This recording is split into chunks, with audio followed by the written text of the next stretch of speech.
My dear, are you awake?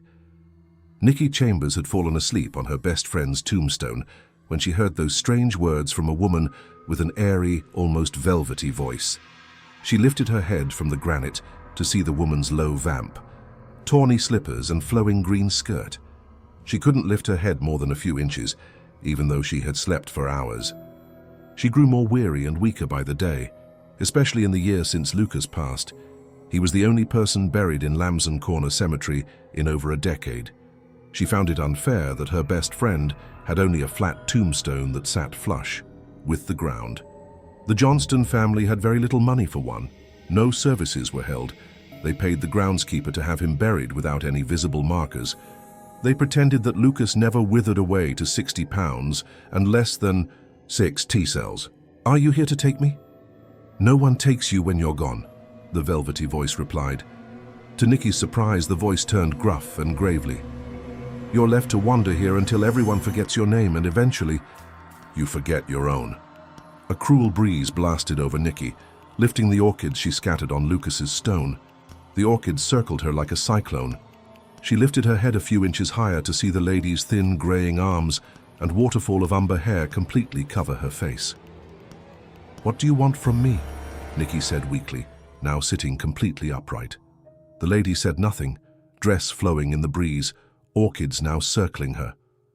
Nikki had lost track of time.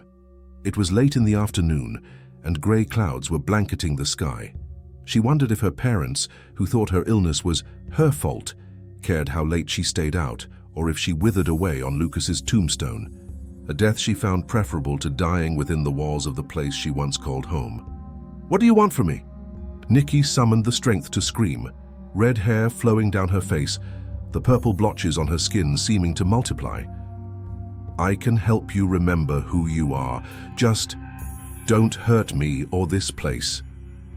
You will live, my dear, the lady bellowed, extending a grey hand to her shoulder, which felt an awful lot like clay. You will be one of two who remember. One of two? What do you mean? If you make others remember, you will forget. I don't understand. The woman stood motionless, wind tossing her umber hair.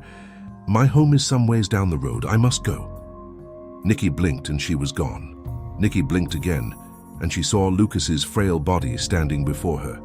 He looked frailer than the last time she saw him. He was wearing the black and white suit and cross his parents buried him with. His face was no longer a deep shade of brown, but grayer than the lady's clay skin, his eyelids drooping, his lips crooked. Before she could say his name, her best friend's head and limbs collapsed into the grass and dirt beneath them.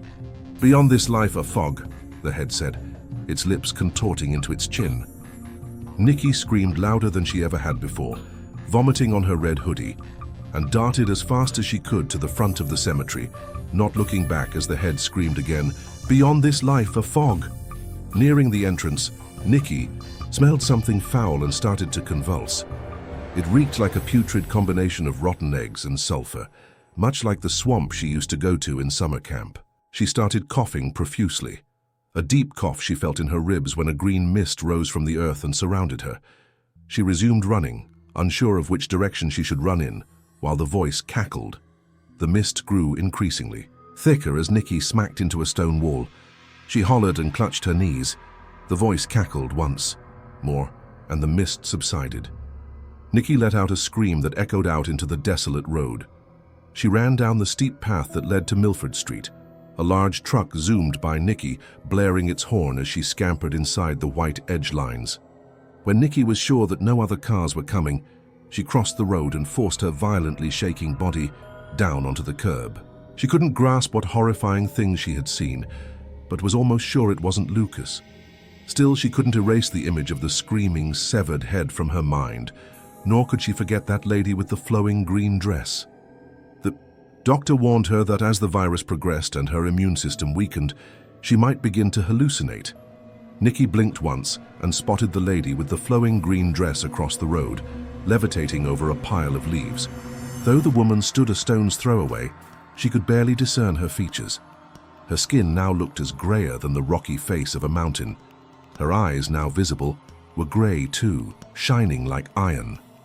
The woman opened her mouth, unleashing a thick green cloud of smoke. The cloud billowed into the atmosphere, stretching the length of the road. Nikki felt her heart stop momentarily as the smoke formed the face of a laughing man, its jaws clamping down on the asphalt. "What do you want from me?" Nikki screamed. The face answered with a booming scream of its own. Nikki blinked twice and the cloud disappeared. Nikki vomited once more on her hoodie. After the figure vanished, Nikki lost track of time and her surroundings. Over several minutes, she used the self-talk technique her therapist taught her, reminding herself that hallucinations were nothing more than that, no matter how real they looked. Once Nikki composed herself, she wiped the vomit from her hoodie. She grew weary from a massive migraine, forcing her brain to remember the last time she saw Lucas alive. It had been so long since she saw him in the flesh, but she needed to remember him as he was and drive the horrible, headless figure from her thoughts. First, she remembered his skin, a lovely shade of brown with dimples. A memory came to her of the first time they went out for coffee. Lucas joked about them being yin and yang friends, because she was so pale by comparison. Next, she remembered his deep brown eyes with hints of green that lit up a room and matched his goofy facial expressions. Finally, she remembered his pearly white smile, which he flashed no matter how sickly he grew. With all his features recalled, a memory came to her of a sweltering summer day a year and a half ago. He wasn't well, of course, but had all of his limbs attached. Nikki's mom dropped her off at the Waterbury Hospital. She took the elevator to the 3rd floor, which Lucas half-jokingly termed pre-hospice. Nikki and his cousin Savannah were the only ones who visited these days. His parents' hate the sin, love the sinner mentality kept them away for the past few months until he'd ask God forgiveness for his sinful ways. It was a warm summer afternoon when she saw him lying in his hospital bed, a cold, sterile island in the middle of the room sketching a 5-lined skink. The skink lay in the palm of a pale, freckled hand. His obsession with lizards never ceased to amuse her, especially how he always dyed his mini dreads to match the color of his latest scaly favorite. She even bought him a lizard calendar, which stood upright on his table. June 1995 featured a Komodo dragon. "Is that supposed to be me?" Nikki said, tapping him on the shoulder. "Holy shit, don't do that," he shrieked, pulling the sleeve of the hospital gown over his lesioned shoulder. "Sorry," she said, kissing him on the cheek. Lucas blushed and continued to sketch. "Hey, is that hand supposed to be mine?" He smirked. "Do you want it to be? It's pale and freckly. I'd sure hope it's mine." "Then it's yours, Nikki Chambers. Or maybe it's your little brother. Colt is just as freckly." She giggled. "I hope it's not his clammy 7-year-old hands." As Nikki gave her best Colt impression, she saw another person standing in the doorway. When they realized it was Savannah, Nikki and Lucas waved their arms wildly, cheered, and made obnoxious sounds like the characters in Pee-wee's Playhouse, their favorite TV show. Savannah laughed, adjusting her knotless braids behind her shoulders. She was still wearing her outfit from the summer theater program, a leafy, vine-patterned dress with small bells on the fringes. Nikki was happy for Savannah's opportunity to play the part of Puck in A Midsummer Night's Dream. The sight of her glowing and healthy made her secretly sad as well, knowing 3 of them could have shared the stage. A year ago, summer theater was their life. Nikki feared it would be their last summer together. "I didn't even say the secret word." "Lord, what fools these mortals be," Lucas said, standing atop his bed. He had the best stage pose, but the worst British accent. Savannah giggled as Nikki joined him on the bed. "If you can't be good, be careful. Guys, I just rehearsed these lines for the last hour." "How now, Spirit? Where wander you?" Nikki said in an even worse British accent, extending a hand. After a moment of giggling, she hopped on top of the bed and joined them. "You're going to make me do this?" They nodded enthusiastically. "Fine." Savannah rose and twirled around, which caused the twosome to cheer wildly. Again. "Captain of our fairy band, Helena, is here at hand." As Nikki and Lucas exploded into applause, they fell onto the bed and kicked their legs into the air, like they had done many times before. It felt so good to just exist for a moment without talking about their illness. It felt so right to roll around the bedsheets and close their eyes like they were at a sleepover again and not have to worry about not waking up. Skin to skin, face to face, They lived in the moment. Nikki hoped that for once her mom would forget to pick her up. Nikki hoped that for once Savannah's mom forgot too, and they could stay with Lucas as long as he needed them. At least, Lucas looked more full of life than he had in the year since his diagnosis. At least Nikki felt more alive in the year since her diagnosis. "If we stay still, do you think our parents will notice we're here?" she said to Savannah, not thinking about Lucas's feelings at that moment. "Maybe their vision is based on movement," Savannah added, forcing her limbs still. "Your parents aren't Jurassic Park dinosaurs, and at least they give a shit." Lucas rose from the bed and plodded to the window. Standing in his hospital oversized gown, reality set in again. "I'm sorry to sound dramatic, guys, but at least you have parents to go home to. Mine just left me here like a fucking pound dog." "I know how it is," Nikki said faintly. "I have it too." "Yes," he said coldly. "We both have the same virus, but your parents have a little bit of money, and when your time comes, they won't leave you there." "Lucas," Savannah said faintly. The girls walked over to the window and wrapped their arms around his frail body, sobbing with him while simultaneously trying to shush him and tell him that they were there. "You know what?" Savannah said. "Fuck them." "Yeah, fuck them," Nikki shouted. "Fuck your stupid parents, and they're missing out on a damn good dog." They froze for a moment before bursting out into laughter to the point of doubling over. Hospital visits were like this every time, with incredible highs, sorrowful lows, and incredibly offensive jokes that left them in stitches. These visits, these emotional roller coaster rides, were painfully exhausting and simultaneously euphoric.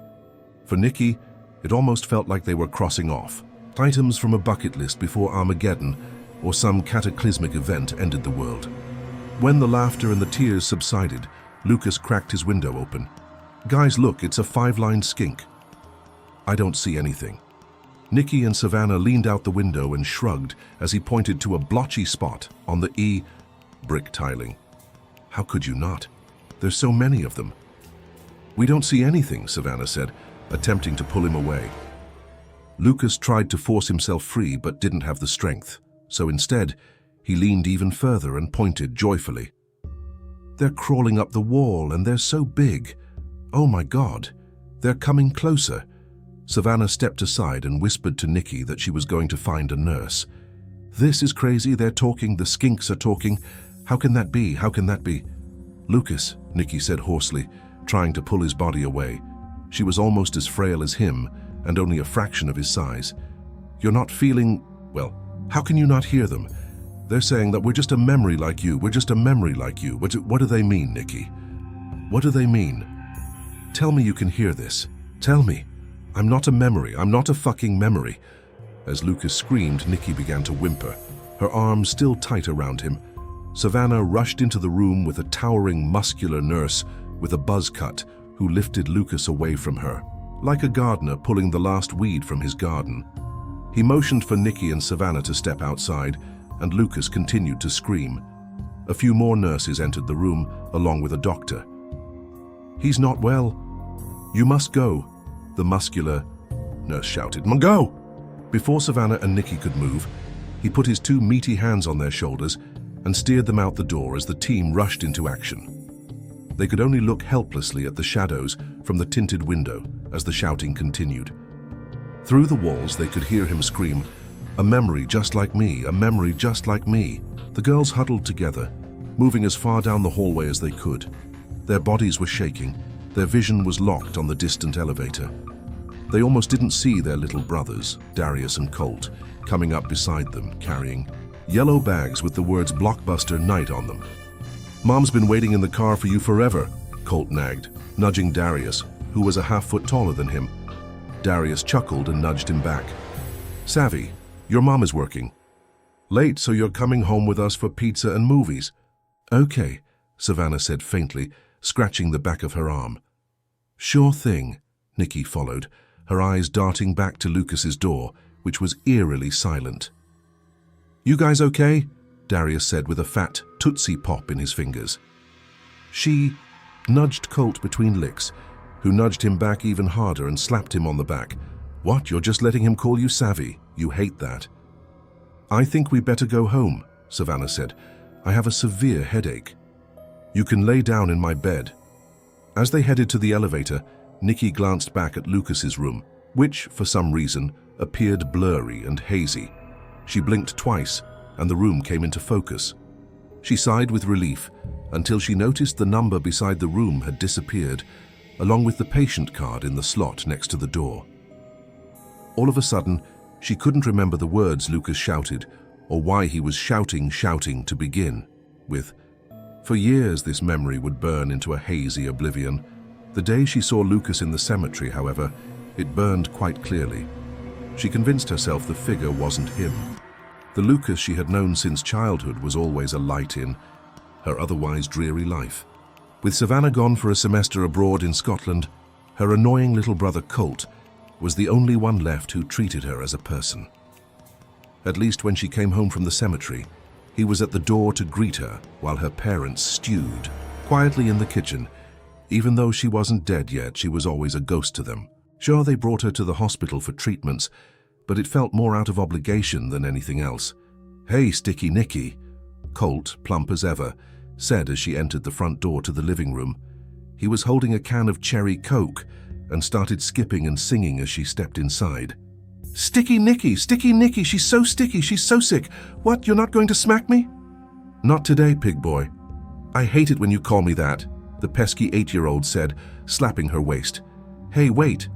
Your face is red. Are you sad or something?" "I am," she said, plopping down on the gray sectional. She could smell something meaty cooking in the kitchen, where her parents spoke of whispers. Colt plopped down next to her. Nicky groaned and slid over to the other pillow. "Is this 'cause you're sick?" "No, pig boy. I feel okay today." "Is this about your dead friend?" She raised a hand to slap him, stopping at his forehead as he formed an arm barrier. "His name is Lucas, and how did you know? I hear you talking about him in your sleep sometimes. Did you go to that spooky cemetery and visit him again?" "Yes. How did you know?" "Mom and Dad say you do that sometimes. They could drop me off once in a while," she said loud enough for them to hear in the kitchen. "And why did you say it's spooky?" "Well, someone at school says the Green Lady lives in that cemetery." "The what?" Nicky felt her fingers grow numb and her body shiver. "She's creepy," he shouted, spritzing his soda into the air. Nicky winced and squirmed as droplets trickled onto her. "I heard about it from this older kid at school. He said she's like a ghost named Elizabeth or something, and she's like hundreds of years old. They said she drowned in this swamp in this really big snowstorm looking for a man." "Like her husband?" Colt paused to think and remember the rest of the story. He looked surprised to have captured his sister's attention. He said she was already really sick and had tuberculosis or something. "Tuberculosis. Yeah, that's it. Anyways, he said she haunts the cemetery you go to and this other cemetery on Covey Road. He said she forgot her name, or maybe it was her husband's name." "Husband Colt." He shrugged. "Whatever, Sticky Nicky. That's the story. Be careful when you go there." Colt kissed her on the cheek and he skipped off singing, Sticky Nicky, she's so sticky, she's so icky." As Colt skipped out of sight, she heard a cold voice from the kitchen calling her name. "Nicky, can you come into the kitchen for a moment?" Nicky sighed and traipsed into the kitchen, where her mom leaned over the faucet, tending to her. Plant on the windowsill. Her father had already left for his overnight shift at the power plant.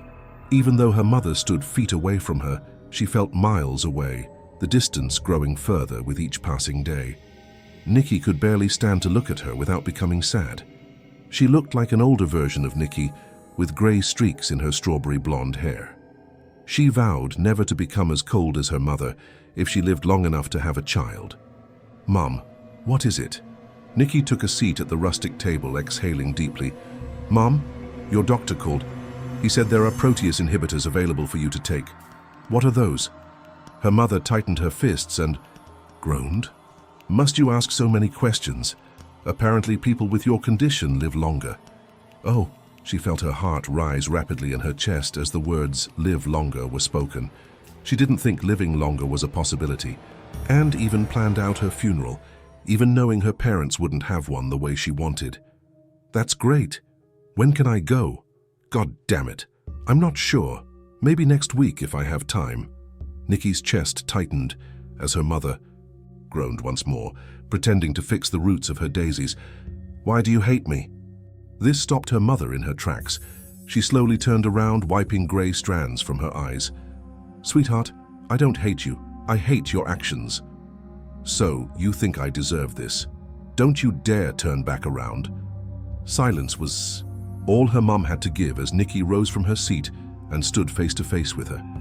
They shared the same shamrock green eyes, but her mum's were an icier shade. Her mother began to shake as Nikki stepped closer.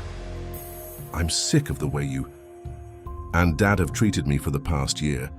You assume I got it on my own, and honestly, if I did, who cares? You should still love your daughter no matter what. If you bothered to ask, you would have known it wasn't my choice. I had no say. Did you know that, Mother, or did you just assume?" Tears welled up in her mother's eyes as she stepped even closer. It was the first time she had seen any emotion from her mother in over a year. It was the first time she told the full truth about her illness. She was disgusted by the fact that only now her mother seemed to care. Only now that she learned the truth did her mother treat her as a human being. Only now did her mother treat her as a daughter again. "Sweetheart, do you mean?" Nikki nodded, clenching a fist, stepping even closer, watching her mother's frail body tremble. "Sweetheart, Nikki's mum attempted to wrap her arms around her. Nikki pushed them aside. "The way I got it shouldn't matter. You should love your daughter anyway. I should have let you keep thinking I got it the way Lucas did. You would have continued to hate me, but it would have shown me exactly who you are."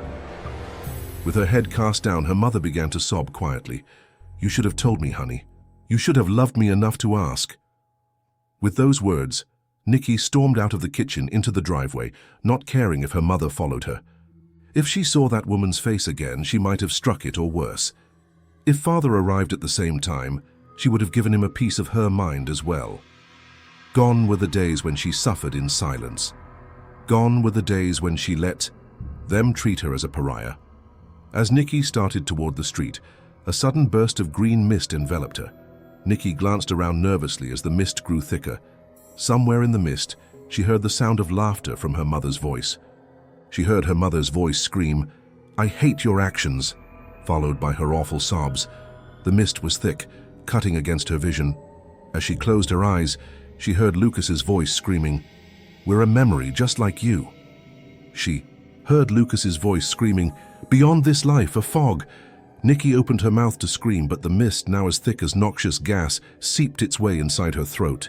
Nikki coughed profusely as the mist drifted deeper down inside her. Just when Nikki thought she would choke to death on this awful substance, the mist subsided. Before her stood the Green Lady, umber hair completely covering her face, her skin even more putrid than before with missing spots in its grey exterior. Her green dress was the color of a swamp and smelled like one too, with flies swarming around it. When the Green Lady opened her mouth, an awful stench came out, making Nikki convulse. "This is the price of living, my dear. You will live and be one of two who remember." "Remember what?" Nikki asked faintly. "What do you mean by one of two?" The Green Lady's head twisted around her shoulders, coming loose at, the neck, with rotting bones from her vertebrae puncturing outward. Nikki willed herself to run, but couldn't. Nikki willed herself to scream, but she couldn't do that either. When the Green Lady's head came all the way around, she saw Lucas's face. It looked just like him except for its black eyes and blood-blue lips. Nikki willed herself to reach out and strike its face, knowing now it wasn't him. But just as quickly as she saw its awful features, the face and body of the Green Lady disappeared into another cloud of mist that drifted down the street to its eternal resting place. The Green Lady's words haunted Nikki for nearly 20 years. She learned the price of living when the Proteus inhibitors allowed her to live a life she never dreamed of having. With her T-cell count restored and her viral load undetectable, Nikki lived long and well enough to attend college, marry a handsome young teacher named Carl, and even have two beautiful daughters who were born without the virus. Nikki lived life beyond her wildest dreams, secretly wondering if she deserved it. When she took over her uncle's bookstore in Winsted Serpent Scrolls, she recalled joking with Lucas about owning the store one day when their acting careers failed. On a cold, frigid day in January, She wondered if Lucas deserved her life instead. She tried hard not to show her sadness to Jonah, her best friend's son, and one of just 2 customers on a Thursday afternoon. Luckily, he was browsing a table of the latest graphic novels with Groucho, a plump grey cat with 1 yellow eye and 1 blue eye. The young woman in the back aisle methodically browsed the non-fiction section.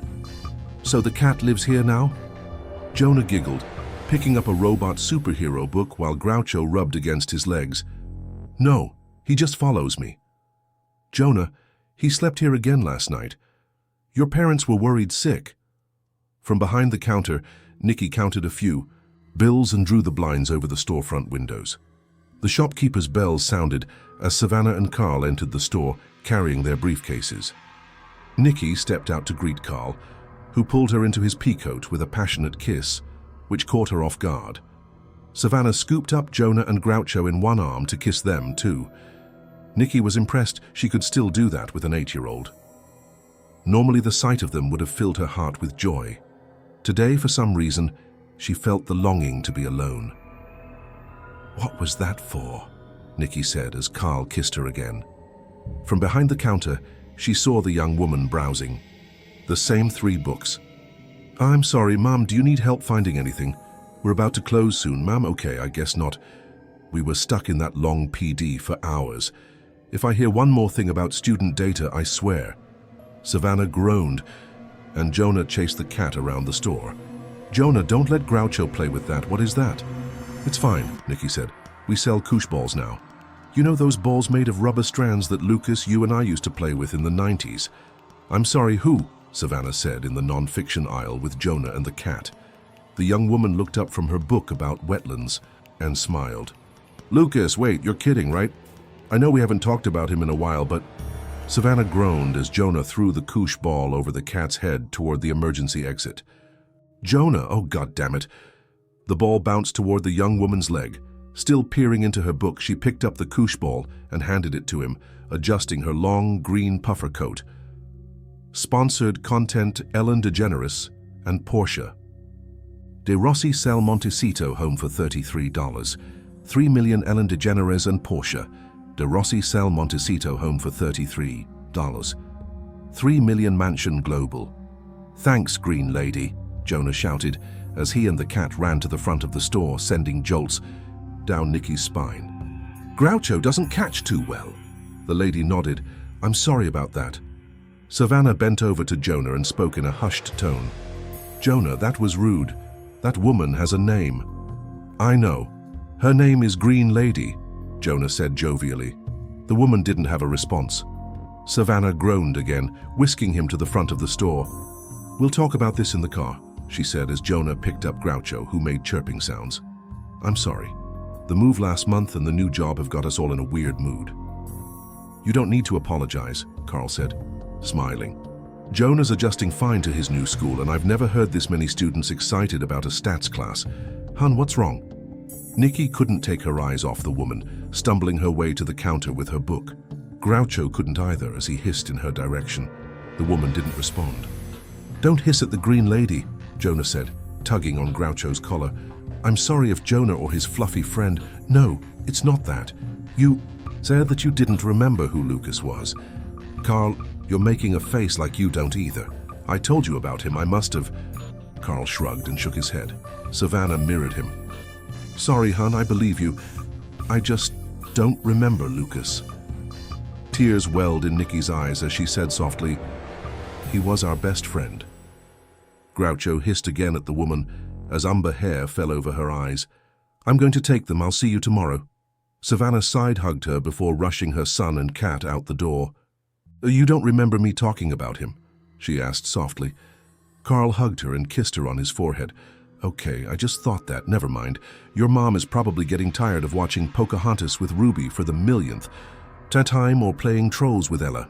I'll lock up." "You sure?" She smiled and kissed him as the woman appeared in front of the counter. Carl grimaced at the sight of her before rushing out the door. "Did you find everything you were looking for?" The woman flashed her a crooked smile, showing yellow teeth. "It's the funniest thing," the woman said as she laid the book about wetlands on the counter. "No matter how long I look at this book, I can't seem to remember what swamp I drowned in. What did you say? Nikki started to tremble as a green cloud of mist escaped the woman's mouth. I can't remember what swamp I drowned in, her voice said as the thick fog covered every inch of the store, causing Nikki to convulse the way she hadn't in many years. Just like your friends and family can't remember that best friend of yours. What do you want from me? Nikki screamed. She could hear the green lady's laughter bouncing off the walls. What have you done? Everyone remembers Benjamin Palmiter, the voice shrieked, reverberating throughout the mist. There's no need for them to remember his great nephew. Nikki struggled to shut her eyes as the mist formed the faces of her friends and family.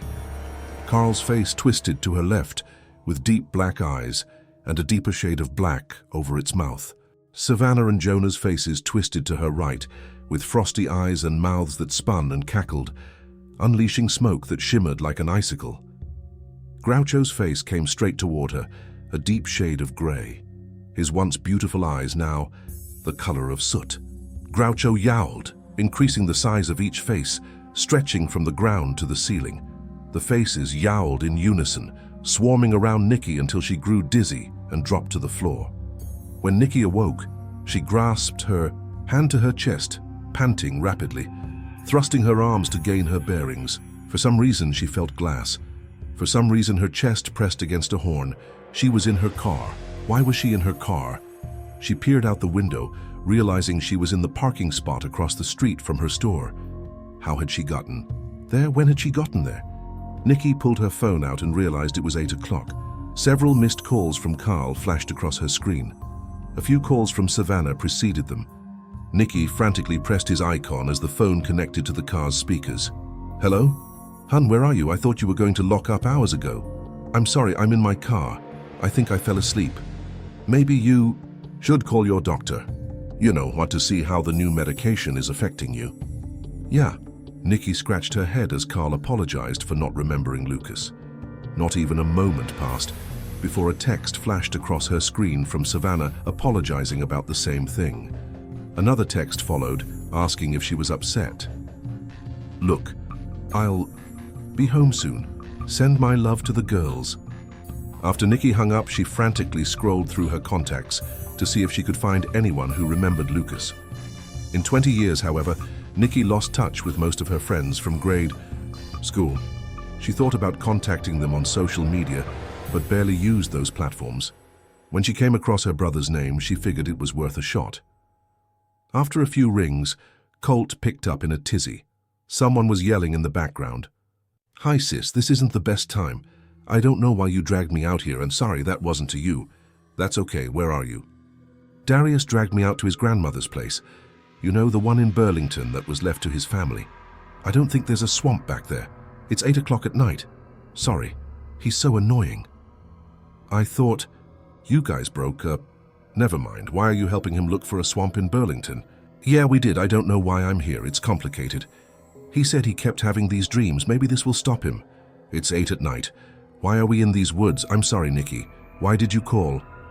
Be careful. I just wanted to know if you remembered my old friend Lucas from long ago. I'm sorry. I don't remember any of your friends named Lucas. She's talking about someone named Lucas. What do you mean he was your cousin? I'll put him on the phone. Hello, Nikki, you said something about my cousin Lucas. You remember? Okay, that's weird. Your sister doesn't, and apparently my brother doesn't either. That's so strange. I was talking to my mom the other day about him. She doesn't remember either. I know his parents moved to Florida after he died, but... Hold on. There it is, Colt. There's the swamp. Sorry, I know this is crazy, but I've been dreaming about this swamp lately. I think it's near Grandma Johnston's bungalow, or at least that's what the family said growing up. Why do you... Before she could finish her sentence, the green lady's words from long ago echoed through her mind. You will be one of 2 who remember. Hey, Darius. Do you know anything about a man named Benjamin Palmiter? A long silence passed before Darius spoke again. Sorry, it's dark out here, and we only have one flashlight. He was my great-uncle. Lucas talked about him before he died. It was something about the place he was going to be buried. Awfully dark stuff to tell a little kid. Come to think of it, I think this swamp is near the... Wait. Colt, do you hear that? Colt, I'll be right back. Darius, are you there? Are you guys okay? There's this really weird green mist. I think we should... The phone clicked. Nikki tried calling back, but her brother's number went to voicemail. She called Darius's number too, with the same result. She sent a text to Savannah and Carl that something was wrong with Colt and Darius. The message failed to send. She tried several more times before calling them. She reached their voicemails and nothing more. She plugged his grandmother's street's name into her Maps application. It was all she could remember. Come on, damn it. When the app and route finally loaded, Nikki sped toward US 44E, a two-lane highway that led to Burlington. She attempted to call Carl and Savannah several more times, reaching voicemail immediately. She called Savannah's husband with the same result. Save for a few cars, Nikki's was the only one on the highway that night. After checking the app for nearby speed traps, she accelerated well over the recommended speed limit, something she hadn't done since high school. As Nikki drove, a green mist surrounded her vehicle, blanketing the road from both sides. She found herself drifting over the edge lines, Pac-manning them as Savannah used to call it. She laughed and remembered that Lucas termed the phrase on an impromptu, unlicensed road trip they took to Rhode Island.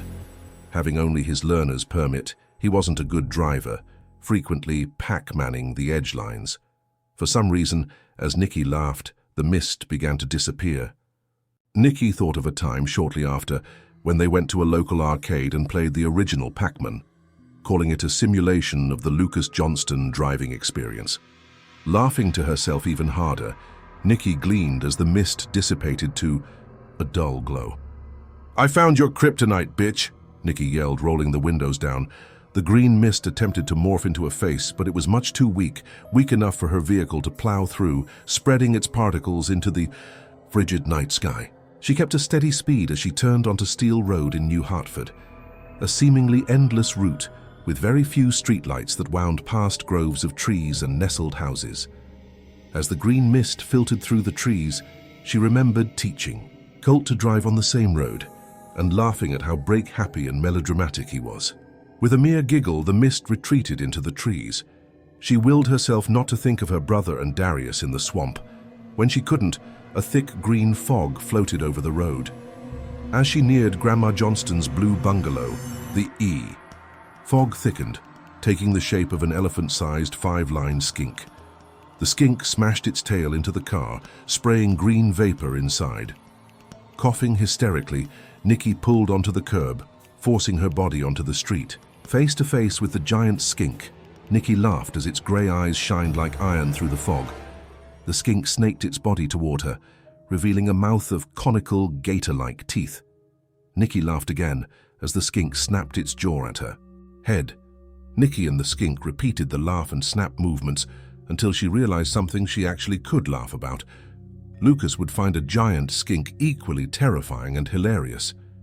The thought of Lucas trying to tame the skink amused her, causing the figure to break from its jaw down to its tail, exploding into a giant vapor cloud that showered the street. "You don't own my fears anymore." Nikki's words carried into the night. After the vapor evaporated, she carried every aching inch of her body up the street and onto the property of the ramshackle house. 2 distant screams drifted from the backyard. She couldn't tell if it was them or another illusion from the Green Lady. Upon the screams intensifying, she ran into the backyard, which was overgrown by wild vines and invasive shrubbery. She felt as if she was playing a madman's game of Twister, contorting, her hands and feet through the shrubs and vines, seemingly scraping every inch of exposed skin. She heard screams again, which sounded inhumane, punctuated with staccato yips. The screams punctured her eardrums. The awful scent of rotten eggs and sulfur punctured her nostrils as she found herself knee-deep in murky water. Ahead of her lay a stream of murky water with cypress trees whose gnarled roots rose from the water like skeletal fingers. The roots created a maze of shadowed pathways beneath a canopy of thick, moss-draped branches. The air hung heavy with the stench of decaying vegetation. As Nikki trudged forward, she realized how eerily quiet the swamp was, disturbed only by the low hum of unseen insects A hazy silhouette loomed in the distance, the sight of which paused Nikki's breathing. Though the figure swayed above the water, it made nary a ripple. Nearing the figure, she noticed its human form, towering at least a foot above her. Creeping closer, she gasped at the figure's frail frame, covered head to toe in algae. She sobbed quietly as she heard its groaning. "Lucas!" The figure croaked with the nearby bullfrogs. "I don't know what to say. It's been too..." The figure croaked again, almost sounding like a gurgle. "Are you okay?" The figure shook its head. Why are you here?" A long snarl elapsed before the figure croaked. "I'm here until they remember." She bit her lip, sobbing and shaking. "How can I help you? How can I make them remember? Where can I find my..." An even louder, longer gurgle elapsed before the figure thrashed its arm outward, croaking, "Follow the green lady." Nikki threw her arms around the figure, which felt so human beneath the algae, so much like Lucas felt all those years ago. "I've missed you so much." "Follow the green lady," the figure croaked again, one arm wrapping around her, waist the other still pointing downstream. "Make them remember.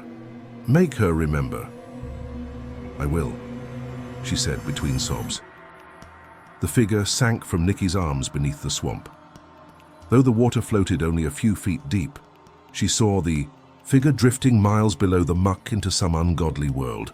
Taking in her reflection, she blinked once and saw Lucas in the flesh standing beside her, flashing a smile so pearly white that it glowed in the nighttime. Lucas looked well and older, perhaps as old as Nikki now. He looked the same, except for a tinge of grey in his dyed mini-dreads. She blinked again and saw Colt and Darius lying at the foot of a defaced gravestone. Glancing up, she saw the lady standing downstream, her skirt as sparkly as the day she first laid eyes on it. She hovered above the water at a point where the swamp stopped and the hollow woods began. Trudging onward, the murky water rose to her waist. The lady's dress shimmered in the moonlight. Nikki shivered as two figures raced toward her, taking the shape of Colt and Darius. Unlike the other apparitions, they weren't made from mist or fog. She kept her distance, unsure of how real they were. "Nikki!" Colt shouted. She felt certain it was him by his curly black hair and shirt with the quote, "Everyone deserves a chance to fly," from his favorite musical. "Are you okay?" Darius called. She felt certain it was him by his striking resemblance to his cousin, especially his big hazel eyes. The two of them were too real, too put together to be apparitions. "Guys," she called back, "oh my God, are you okay?" Colt and Darius stopped dead in their tracks. "What's wrong?" "It's like we're stuck," Colt said. Darius nodded. Both were completely unfazed by their predicament. "Why don't you come over here?" "That's okay. Hayu can't find her without crossing this way," one of them said. "What?" Darius and Colt were furiously scratching the back of their necks. "Please help. There are so many mosquitoes out here. They're so itchy." Nikki stopped, dead in her tracks too, as they scratched more intensely, their fingers digging deeper and deeper into their necks, blood spouting through the crevices. Nikki forced herself not to scream as the figures' heads plopped into the water, blood exploding like a geyser from their necks. Nikki covered her mouth as the two heads floated and began to laugh maniacally. "Beyond this life, a fog," the Colt head shouted. "When we die, you will be the only one who remembers us," the Darius head cackled back. "When everyone you have ever loved perishes, you will be the only one who remembers." As both the heads cackled, Nikki forced herself to cackle back, remembering everything that ever made her laugh. Her dad losing his toupee in Disney World when she was 10, a preschool-aged Ruby bringing home a duck from the pond, Ella finger-painting Carl's face when he was sound asleep.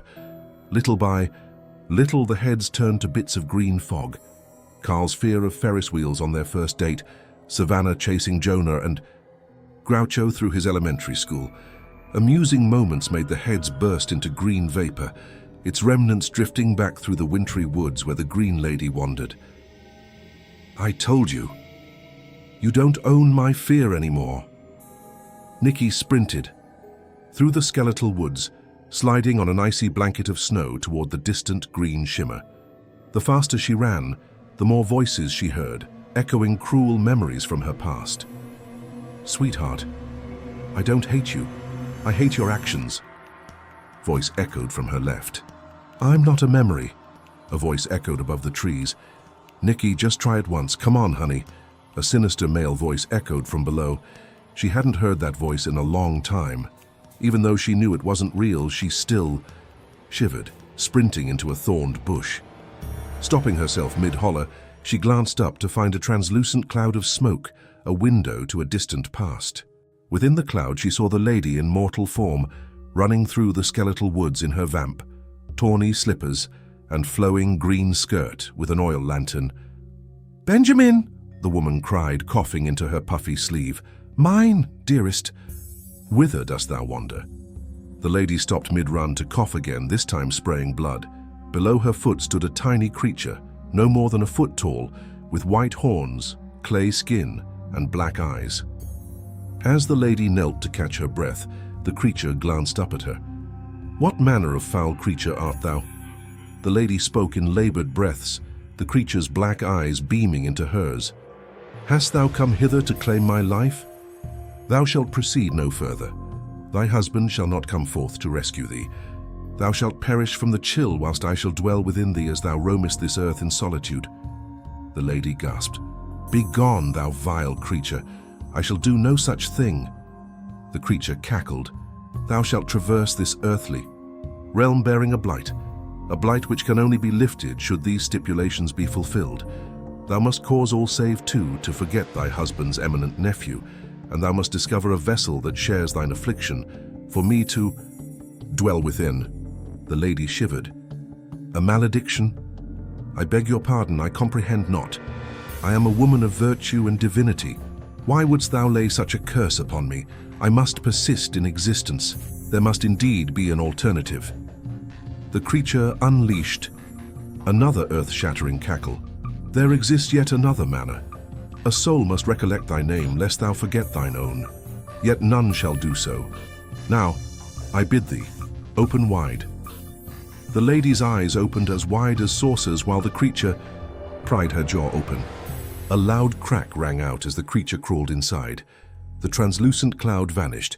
Too terrified to scream, Nikki finally understood what the lady wanted from her. Nikki finally understood why only she and Darius recalled Lucas's existence. She feared the thought, however, of following the lady any further. Just the idea of that creature crawling inside her made her equally repulsed and horrified beyond repair. The thought of Lucas, doomed to that wretched swamp, was enough for her to carry on. Sprinting onward, Nikki couldn't see even the faintest glow of green. Somehow she knew that her brother and Darius were nearby. The skeletal woods stopped abruptly at an open patch of land lined by a stone wall that snaked horizontally around the land. Several small, upright rectangular stones pierced through the snow. She found Colt and Darius face down in the snow by a fragmented stone marker. "Guys, it's a trap," Colt said weakly. "Don't come any—" From the stone, a thick green fog emerged that muffled Darius's words. Before her stood the lady, extending her clay arms toward Nikki's mouth. Nikki clenched her jaw tighter than a clam. The lady opened her jaw like an alligator about to snap its prey. As the lady's jaw unnaturally widened, she saw the foul creature with its glistening black eyes and ivory horns emerging from its head to form a semicircle. "Now, I bid thee, open wide."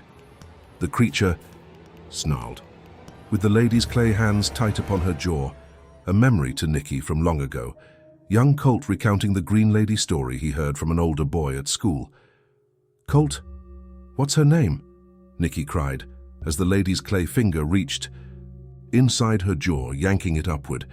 Nikki bit into the clay, causing the foul creature to snarl and howl, stumbling backward into her stone.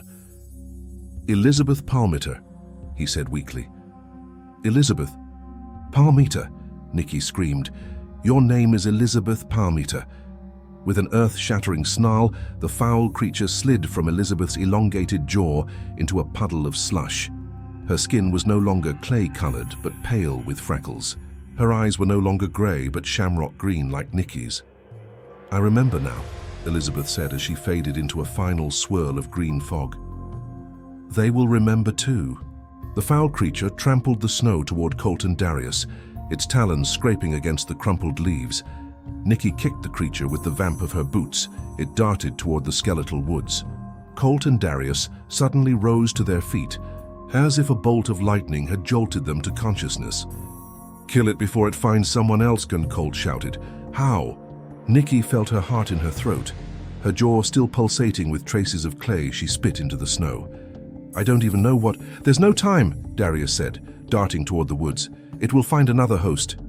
The three of them raced through the snow as the foul creature bounded over fallen branches, shedding clumps of clay in its trail to the swamp. Nikki picked up a few chunks of clay and hurled it at the creature. Colt and Darius did the same. With each throw, the creature dodged or kicked the pieces back at them. When the creature reached the swamp, Nikki saw lights illuminating the water. They were coming from the bungalow. She pulled out her phone to see 2 missed calls from Savannah and Carl, and a text indicating they would be there in 20 minutes. This was 20 minutes ago, despite hours having passed since her arrival.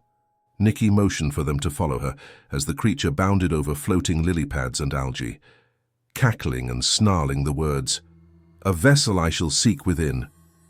She kicked the creature's horns and missed, splashing murky water onto Darius. Nikki rose and kicked again, this time clipping its horns. The creature snarled once more before an algae-laden hand pulled it underneath the water. One more submerged cackle reverberated, and then there were only ripples. From the swamp emerged the figure covered head to toe in algae. The figure stood tall, taller than it had before, shedding the algae from its skin. The three of them gasped as the algae gave way for a teenage boy wearing a black and white suit and a cross. He no longer looked frail. The purple blotches that once plagued his skin were gone. "Thank you for remembering," he whispered. "I love you all." While they stood stunned and wordless, the figure turned around, fading into a lovely swirl of white fog. For what seemed like an eternity, they remained stunned and wordless before they saw Carl trudging through the swamp, shining an LED flashlight. "What the hell are you guys doing out here?" They couldn't find the words as Carl hugged them and led them back to the bungalow. They were surprised to find their entire family in the living room. Even though they were covered in murk, their family tightly embraced them. Savannah's face was drenched in tears. Miles, Savannah's husband, hugged her just as tightly. Ruby, Ella, and Jonah pointed excitedly to a photo album lying on the boomerang sofa. "I'm so glad you're okay," Savannah said, squeezing Nikki tightly. "I'm sorry I ever forgot him. Look what Auntie Savvy found," Ruby and Ella said, leading their mum to the album. "We saw you when you were little, Mummy." Ruby snatched the album from Jonah, who was lying with Groucho on his lap. After freshening up, Savannah sat down next to Nikki as the girls plopped on her knees. Jonah and Groucho peered over Nikki's shoulder as she opened the album. Darius, Colt, Miles, and Carl gathered around them, commenting on this unique discovery. Nikki excitedly opened the album to find pictures of her and Savannah as children at Grandma Johnston's house. The album was chock full of photographs from their childhood playing hopscotch, dyeing eggs on Easter, and swimming in the pool. As she turned the page, her mind felt foggy when she came upon a photograph of a dark-skinned boy standing with Savannah and Nikki at the entrance of the Beardsley Zoo. She scratched her head, turning to the next page. The same boy was smiling from ear to ear, holding an iguana. "Lucas loved his lizards," Savannah said between soft sobs. "Look at that smile." "I'm sorry," Nikki mumbled, her mind growing increasingly foggy. "I don't seem to remember him."